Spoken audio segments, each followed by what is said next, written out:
Olá, boa tarde a todos, sejam muito bem-vindos. Quem é que está aqui pela primeira vez? Seja muito bem-vinda, seja muito bem-vindo. Espero que vocês gostem e voltem outras vezes. Sei que hoje lá fora está friozinho, mas aqui tem muito calor humano. Está tanto calor que até teve que ligar o ar-condicionado. Ficou até abafado, né? Bom, a palestra de hoje é do nosso livro Palavras da Vida Eterna, do Chico Xavier, pelo Espírito do Emmanuel. É o capítulo 76, página 179. Socorramos.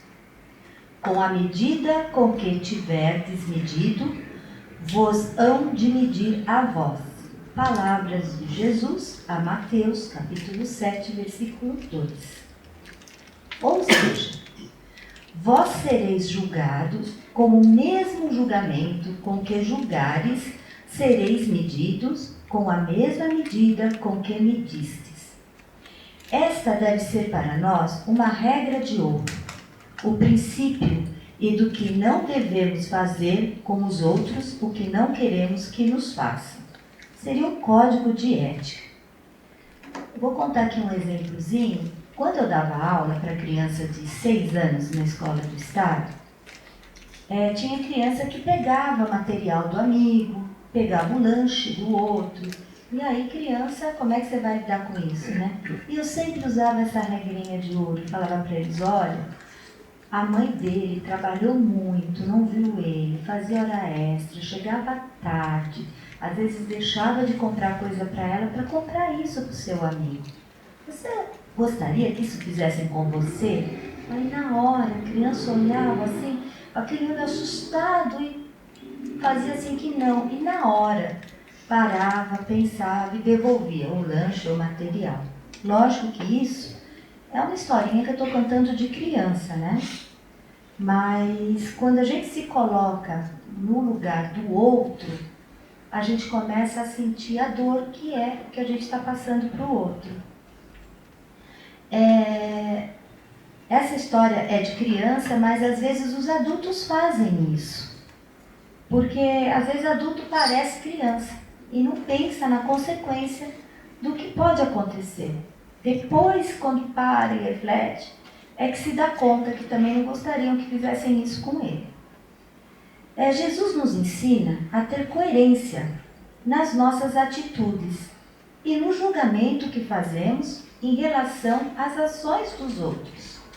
Devemos buscar a orientação do nosso espírito, do nosso mentor, do nosso eu, nessas nossas decisões. Devemos limitar nossos julgamentos às nossas próprias mordomias, sempre que possível, abster-nos de fazer julgamento até termos um conhecimento adequado dos fatos. Podemos ter precipitação em julgar a pessoa sem saber o que é que está acontecendo. Tanto quanto nos for possível, devemos julgar a situação e não as pessoas. Quantas vezes, a gente faz julgamento e nos perguntamos, por que essa pessoa é um morador de rua? Não julgue a pessoa, mas a situação que levou a isso. Porque o nome correto não é morador de rua, porque ninguém quer morar na rua. O nome correto, se vocês forem procurar no dicionário, no Google, é situação de rua. Foi a situação que levou ele a morar ali. Outras vezes, quando a gente vê tempestades que desabam casas, de morro, eu já ouvi meu marido falar isso, eu mesma, mas meu Deus, sabendo que isso daí vai cair, quem construiu a casa aí? Aí a gente faz esse comentário assim, julgando sem pensar, porque na maioria das vezes foi o único lugar que eles conseguiram ter para montar a casa dele. Então foi a situação que levou eles ali. E a gente é uma coisa tão simples, mas a gente não pensa. A gente vai logo falando. Censurar é fazer mais distância, é desprezá-los, será perdê-los. é imprescindível que saibamos socorrê-los através do bem efetivo e incessante. O que quer dizer isso? A família não é um grupo de espíritos com missões diferentes, hábitos diferentes, visão diferentes. Então, censurar, julgar, é criar um distanciamento e perdê-los, afastá-los da gente. Vou contar assim um exemplo. Às vezes eu tenho uma nora, um genro, um cunhado, uma cunhada, um sogro, uma sogra, um afilhado, uma compadre, comadre, alguém que faz parte da nossa família. Eles são diferentes, mas eu tenho que aprender a trabalhar isso, a aceitar as diferenças, a diversidade e a gostar da maneira que são. Não colocar mais lenha na fogueira. Porque às vezes, cada um é diferente. Cada um tem uma maneira diferente de pensar. E a gente não é igual. Cada um é diferente do outro. Será que vai parar de apitar? Parou. Eu acho que era aquele timbre para a gente prestar atenção nessa fala. Porque, na verdade, todo mundo é diferente. E aí, a família agrega vários espíritos, várias pessoas que entram na nossa família com hábitos diferentes.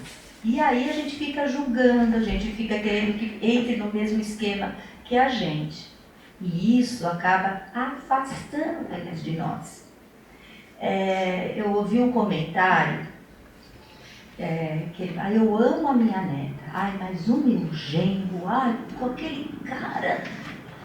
E assim, mas se não fosse o genro, ele não tinha neta. Não é verdade? Então, ama a neta, aceita o neto, aceita o genro, né? Porque você ama a neta. Tem jeito, o sangue ali misturou. É um espírito novo que vai fazer parte da sua família. Então, assim, tem essa diversidade que a gente tem que aprender. A minha mãe falava assim, se todo mundo gostar do rosa, o que será do azul? Vocês já não ouviram isso? Então é assim, a gente tem que aprender a gostar das coisas e aceitar as pessoas do jeito que elas são. Agora, se a gente começar a ficar colocando mais lenha na fogueira, vem a nora e fala, olha, a sua filha ou seu filho, é verdade, coloca mais lenha ali para aquilo lá ferver, em vez de ouvir e ficar quieta, né? Lembrar que nós também já fomos jovens e cometemos algumas falhas, mas é normal, estamos em constante evolução. Tem uma regrinha aqui que quando eu estava fazendo isso, eu pensei, e não sei como, intuitivamente, calhou em usar a regrinha dos 3 As. Acolher, ajudar e amar, sem julgar. Ajudar a serviço silencioso. A gente precisa ficar falando que está ajudando? Precisa botar nas redes sociais que está ajudando? Não, ajuda em silêncio. Sintamos na posição deles, sintamos na posição deles, tenha empatia, aprenda a socorrer no bem efetivo, aproveite as oportunidades que temos de ajudar, tanto na parte física, como no pensamento de vibrações de carinho e de entendimento, na palavra de verbos positivos, na atitude de amparo, quando seja possível. Tem um artigo aqui do Rubens Alves que para mim é bem difícil, porque diz assim, sempre vejo anunciando cursos de oratória, mas nunca vi anunciando curso de escutatória. Gente, é muito difícil aprender a escutar. Eu, quando vem meus filhos ou alguém contar uma coisa, eu não quero dar palpite, nem espero a história acabar. Eu já vou intrometendo, vou querendo dando palpite, vou falando, e aí a pessoa quer te ouvir, a pessoa só quer falar. Então, todo mundo quer aprender os cursos de oratória para falar bem, mas ninguém aprende a escutar. Escutar é um ato de doação, de entrega. Entrega teu ouvido sem julgamento. É o momento que temos que parar é um momento de entrega, é um momento de conexão com o outro. O escutar é um acolhimento completo. Ouvir sem julgar, sem interferir. E, bicho, isso é o mais difícil que tem. Porque todo mundo quer dar um bitaco no que o outro está falando.